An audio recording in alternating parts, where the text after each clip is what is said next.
arrancó como un espacio de reflexión sobre el miedo. Y en esta versión estamos hablando de la impunidad relacionada con el miedo y demás. Pero la pregunta, vos quedaste un poquito como entre fuegos cruzados en esa famosa situación original. Ahora la repasamos, pero cuando quedaste metida en eso y hubo consecuencias que supongo no calculaste, no esperabas, ¿qué tipo de miedos tuviste? Buenas noches para todos. Fueron muchos los miedos, o sea, tal vez de pronto no puedo describirlos todos, pero ese juego cruzado que usted dice era tan peligroso que el miedo era una cosa incomparable. O sea, yo no podría decir el miedo tenía un límite, sino que era un miedo de quizás no salir de ahí, de ese miedo. O sea, pensabas que iba a tener consecuencias graves. Totalmente. Fue más por lo del símbolo erótico, fue más por rebeldía de parte mía. Ya. ¿Y cómo fue esa historia del símbolo erótico? Hablando de eso, sí. Estaba en la cárcel El Buen Pastor y Daniel Samper me mandó un oficio diciendo que si quería posar para eso. Mi abogado dijo, no, imposible, ¿cómo va a hacer eso? Yo dije, sí, es posible, porque soy una mujer de común y corriente y puedo estar en una portada como soy. Entonces fue algo de rebeldía, pero que lo cual nunca me voy a avergonzar, sino que lo contrario, me siento orgullosa de representar a aquellas mujeres que son del común y corriente, que son aquellas que no pueden de pronto hacerse una cirugía plástica o que de pronto no pueden tener un tratamiento caro para hacer las modelos, respetando yo a las modelos, pero que también tienen un valor como mujer. Y te veías bella. Hay muchas dimensiones de la belleza, y la tuya era una dimensión clara de belleza. O sea, no lo digo por nada, sino por verdad. No, piropo aparte, seguimos. La historia, hablamos de una. Símbolo erótico, decís que no tuvo relación con el inodoro. ¿Cómo fue la historia del inodoro, Liris? Eso es algo que yo todavía una vez hago la reflexión y digo, la gente no cree, la gente dice, no, que el expresidente Álvaro Uribe no puede hacer eso. Sí lo puede hacer, porque es que en un baño no hay cámaras de video, en un baño no existe la posibilidad que nadie te escuche para saber que tú estás hablando con la persona. En un baño se jugaba el futuro de un país, el futuro de él mismo, porque era algo para él. Y el hacer patria en un baño es lo que yo todavía no he podido descifrar, ¿sí? Porque él me decía, hay que hacer patria, haga patria. Entonces yo todavía no he podido entender qué tipo de patria sí. O sea, te sentó en la taza a decirte, haga patria. Yo la verdad que cuando oigo la frase, incluso hace 2 días buscando unos papeles, veía la frase en la revista Semana y decía, haga patria, ayúdeme, no me deje morir. Yo decía, bueno, que se muera, bueno, es lo de menos, pero hacer patria en un baño es algo que todavía no lo he podido yo procesar, ¿no? Pero se hizo patria, pero pues lo que se hizo fue mal la patria, ¿no? Porque yo lo he reflexionado ante todo el mundo y he dicho, la figura de la religión como la parte jurídica de pronto no era lo malo, o sea, lo malo era quién se le estaba entregando la patria. Y ahí, en esa situación, siguiendo un ratito con esa situación, cuando él te estaba diciendo haga patria, y lo tenía, era Uribe, uno sabe ciertas cosas de Uribe, ¿no? ¿Tenías miedo? Sí, siempre tuve mucho miedo porque la persona que yo reemplazaba en el segundo renglón, él me decía que no podía tirar las llaves de Palacio al mar. O sea, son frases que yo creo que ustedes las han escuchado. No tire las llaves de Palacio al mar. Usted sabe que si usted no vota, usted puede aparecer muerta en cualquier accidente, y se murió. Se harán presiones muy fuertes, tan fuertes que hubo un momento que se me reventaron los labios de la presión que ejercían ellos hacia mí. Y además, pues sí, como usted mismo lo está diciendo, tener a Álvaro Uribe diciendo haga patria, ayúdeme, no me deje morir, porque había una posición muy fuerte. O sea, el país estaba tan polarizado en el Congreso que Los del no fueron los que cometieron el primer error, porque ya habíamos firmado, no tenían por qué sacar una foto en el tiempo, tenían que haberse permanecido callados para llegar a la votación y haber fracasado la iniciativa del gobierno, que era la reelección. Pero pues ellos se aceleraron y sacaron esto, entonces el gobierno prende sus alarmas y la presión fue total, o sea, fue muy fuerte. Me tuvieron encerrada, me decía Iván Díaz Mateos, no tire las llaves del Palacio al mar, mire que podemos estar muy bien. Y yo en algún momento también he dicho que de pronto yo ambicioné y perdí como el norte, o sea, me dejé descrestar por todo lo que me decían. Y ahí perdí el norte, y al perder el norte perdí todo, porque después fui víctima de una serie de cosas. O sea, un poco tenerlo al presidente de rodillas delante del inodoro te hizo sentir Miss Colombia, ¿no? Exacto, de pronto puede ser. Sí. Pero vos en esa situación, según más o menos la reconstrucción mía, estabas entre Teléfono Pedraza presionándote por el no, Teodolindo Avendaño sintonizando para el lado del sí, y de repente sobre la última hora, la escena esta del baño es la que define, o definen las promesas de otros personajes. ¿Qué define? ¿Qué define tu voto? Ese cambio de voto que haces, esa especie de dada vuelta rara que te mandas ahí. Yo creo que la escena del baño decide el voto. O sea, es un mago de las rodillas sí, porque, en el baño, Uribe. Exacto, porque Teléfono Pedraza y Andrés Pastrana y todos los que presionaban que no, habíamos hecho la tarea bien y mostraron la tarea en los medios de comunicación, y eso hizo que el gobierno presionara, y yo en la escena del baño me dejé convencer. O sea, vos en el baño le diste el sí a Uribe. Sí, hice patria y le di el sí. ¿Y cómo se desarrolla el final de la escena del baño? Él te ayuda a levantarte, vos lo ayudás a levantarse a él. En realidad vos lo ayudás a levantarse a él, pero ¿qué pasa físicamente? ¿Usted quiere que le hagamos la escena del baño? Dale.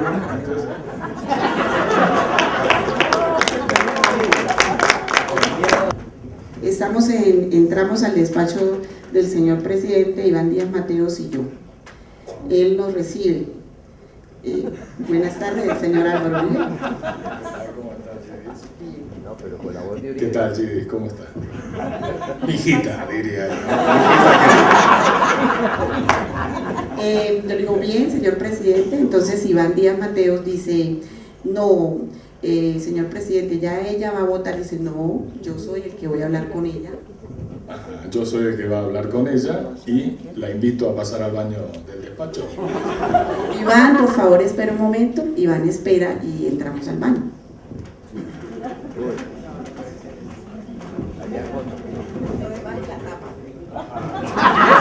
¿La baja Gidis o la baja Uribe? Uribe baja la tapa. O sea, la sienta. Ahí se arrodilla Uribe. Ambas rodillas al piso. Una al piso y la otra así. Sí, señor. Mija querida, haga patria. Por Dios, no me deje morir, mija querida. Todo lo que haya en el Magdalena Medio, Todo lo que haya en el Magdalena Medio, que sea del gobierno, será para usted. Wow. Por favor, vote la reelección. Por favor, vote la reelección. No me deje morir. No me deje morir. No se deje llevar por los otros del no. No se deje llevar por los otros del no. Esto me imagino. Yo soy un hombre de palabra. Esto con la voz quebrada, todo. Ajá. En diminutivo, porque él siempre habla en diminutivo cuando se dirige hacia una mujer. Entonces yo le... Tomándole las manos, algo así. Con la mano aquí. Con la mano acá. Exacto. Yo le digo, tranquilo, señor presidente. Yo voy a votar la reelección favorable. Bueno, mija, todo lo que haya de ser para allá será suyo. Wow. Ese fue el diálogo del inodoro.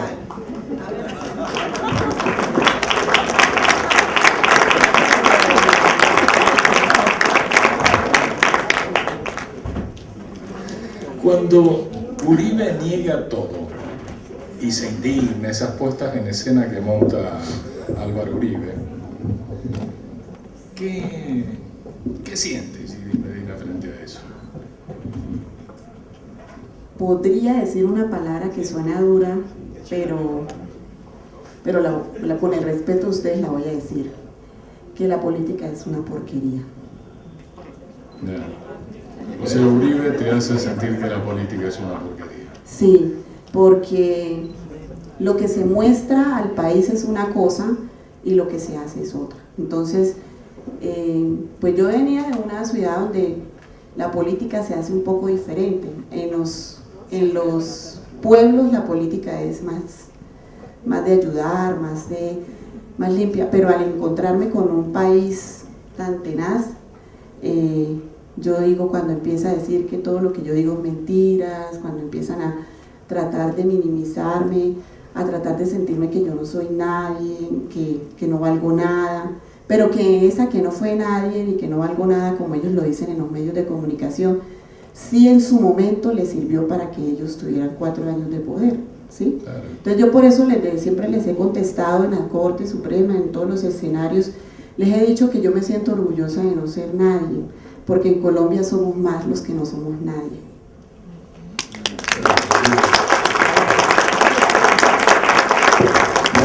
Después de haberle dado a Álvaro Uribe su segundo gobierno, que nunca te lo agradeció, acabas yendo a la cárcel, ¿no?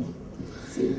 En medio de la cárcel, ¿tu reflexión es qué? Sobre ese país que te había puesto ahí, que me imagino que cuando estabas en la cárcel no veías tan cercano que pudieras salir de esa situación. Cuando estaba en la cárcel, empecé a ver el país que era el real. Empecé a ver cuando en los medios de televisión era usual decir que las llaves no se podían botar al mar. Para mí eso era nuevo, ¿sí? Empecé a ver que yo era guerrillera, paramilitar, secuestradora del padre de mi hija menor, que es mi gran amigo, que era una ladrona, que era una extorsionista. Empecé a ver que yo no era nadie, pero para ellos, porque necesitaban hacerme ver como la peor persona del mundo por haberle dicho la verdad al país. Pero también empecé a ver que yo podía salir de ahí. Y lo más duro de estar en una cárcel es estar usted preso con las personas que le hicieron los montajes, o sea, y tenerlos al lado y saber que ellos te hicieron los montajes con el DAS y todo esto autorizado por el gobierno de Álvaro Uribe, y tratarlos como si nada, o sea, tener esa capacidad de estar con estas personas brindándole un tinto político, porque le poníamos nombres alusivos a la política, a la comida. Era muy duro. Ver ese país era terriblemente duro, ver cómo me querían acabar era lo más duro, pero en el fondo de mí había algo que me decía que tenía que ser fuerte, porque uno tiene 3 opciones cuando uno dice la verdad, y es pasar el charco, cruzar el río o pasar el mar con las olas más altas. Y yo sabía que decir la verdad en este país y con estas personas era pasar el mar con las olas más altas, y siempre perseveré hasta lograrlo y alcanzar, para demostrar mi inocencia y para soportar todo lo que dijeron estas personas de mí. Cuando estabas adentro de la cárcel en este país en particular desarrolla una serie de solidaridades, que es un poco lo que acabas de contar, ¿no? Donde es como el cambalache aquel del tango, ¿no es cierto? Todo se revuelve y demás historieta. ¿Hubo arrepentimiento de alguien? El gran ausente en esa cárcel era Álvaro Uribe, obviamente, ¿no? Pero algún día va a llegar. Algún día llegará, sí. De las personas que hicieron todo el montaje, porque además tenían una capacidad impresionante, yo nunca he podido tampoco entender cómo tenían la capacidad de montar, hilar una cosa con la otra y montar esas cosas tan macabras, ¿no? Entonces termino yo con 32 años de prisión por secuestro extorsivo agravado y rebelión, un proceso grandísimo. Yo decía, pero bueno, los paramilitares en este país matan gente, 2.000, 3.000 personas, y les dan 7 años, o sea, me condena un juez que era mi enamorado, que me conocía, que sabía quién era yo, en Santander. Y pues al ver uno todo eso, eso me hacía más fuerte. Yo creo que eso de pronto es la vena santanderiana, ¿no? Eso me hacía más fuerte, pero cuando hacíamos oración, porque uno se mete mucho en la parte espiritual cuando está en la cárcel, faltando 8 días para eso, una de las personas me dijo, yo le voy a decir la verdad, pero ya yo la sabía porque ellos ya habían declarado en la Corte Suprema, sino que yo respetaba a esa señora y respetaba a su familia porque también vivían un dolor, ¿sí? Como usted dice, allá se mezcla todo con todo. Entonces ella lloró, estalló en llanto y dijo, perdóneme por todo lo que le hicimos, porque yo fui la que fui a la cárcel de Itagüí con el señor Mario Uribe, con el hermano de Álvaro Uribe, Santiago Uribe, a buscar a los paramilitares para que montaran el secuestro de Santander.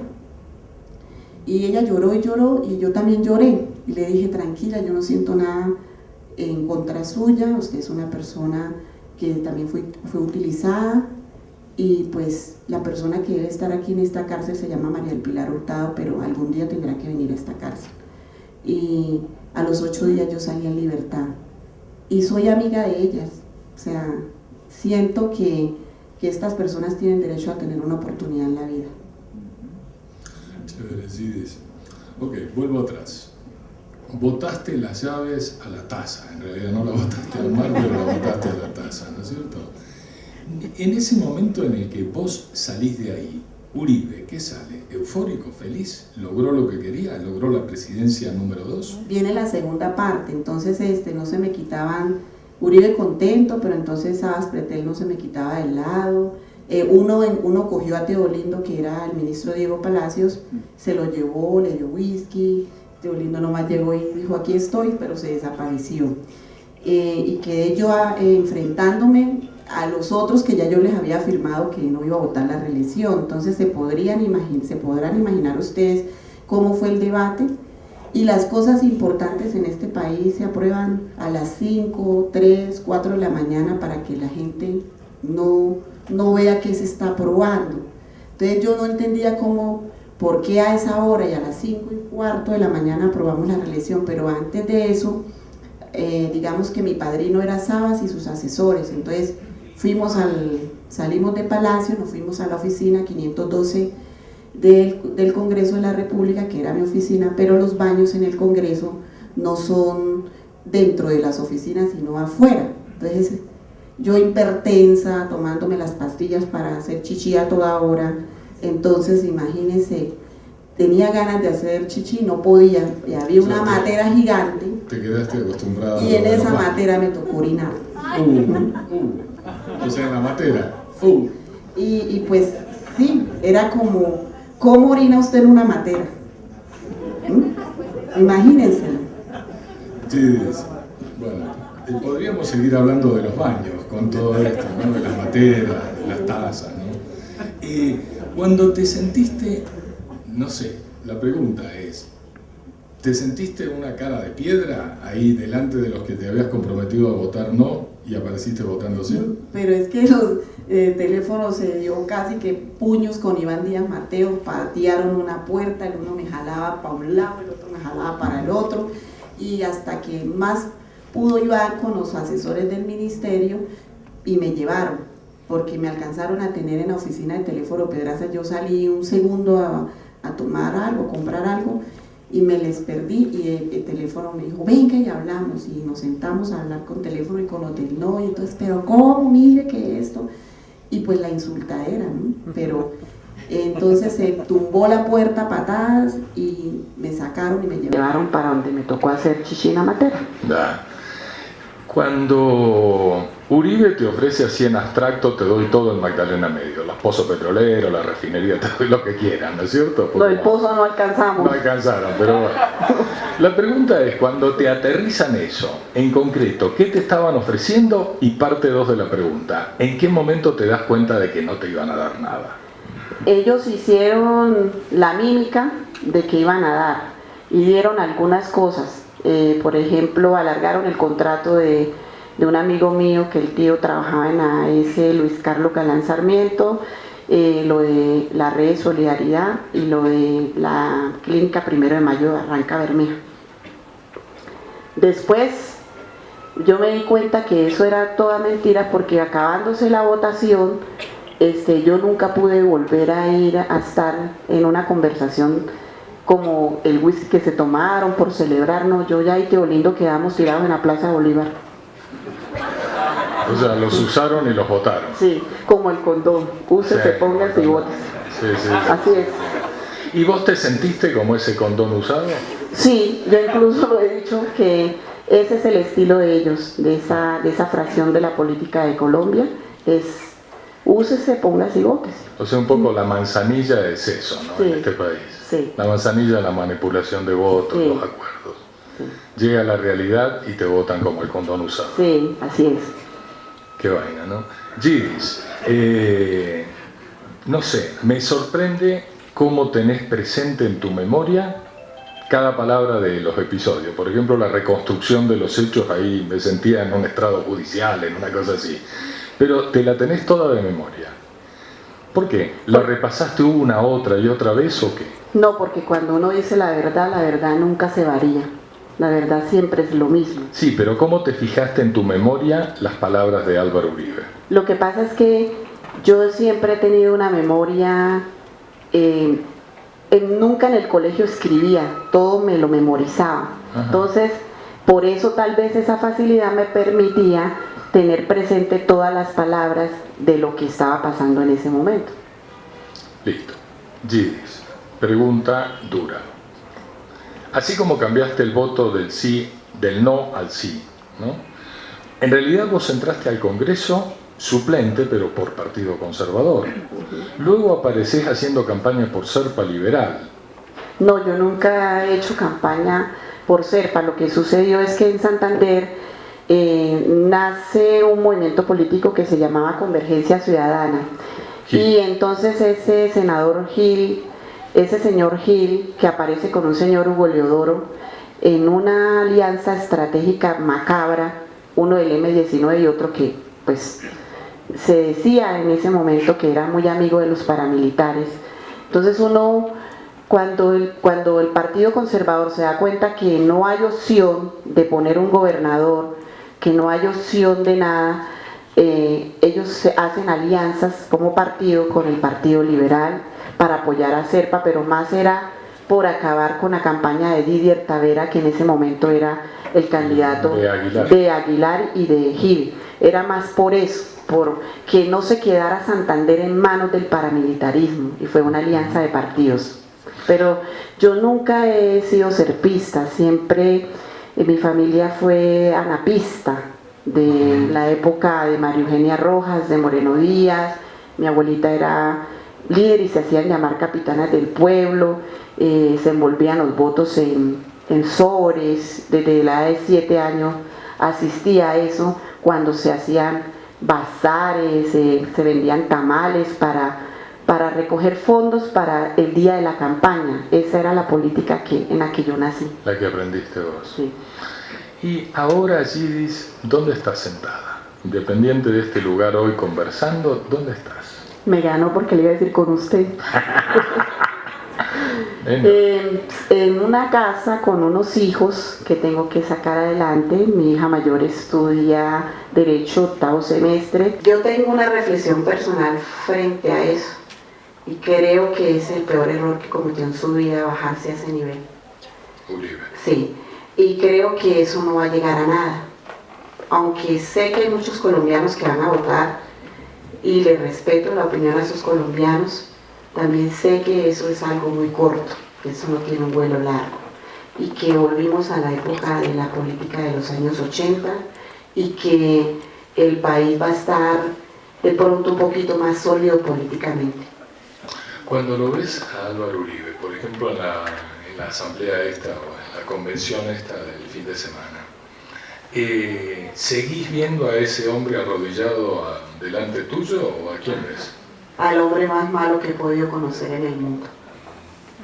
¿Y el hombre más malo es una reflexión tuya después de la traición y demás, o de todo lo que has conocido de Álvaro Uribe? De todo lo que he conocido de Álvaro Uribe.